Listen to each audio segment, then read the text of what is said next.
just watching the water rise in our house was really hard to see.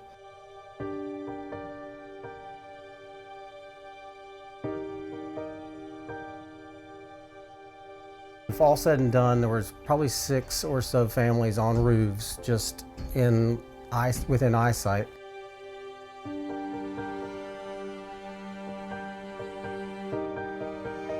How could we have prevented this? And I didn't realize, and had a lot of guilt about that until we realized the devastation of it all. Because knowing now there was no way we could have gotten out.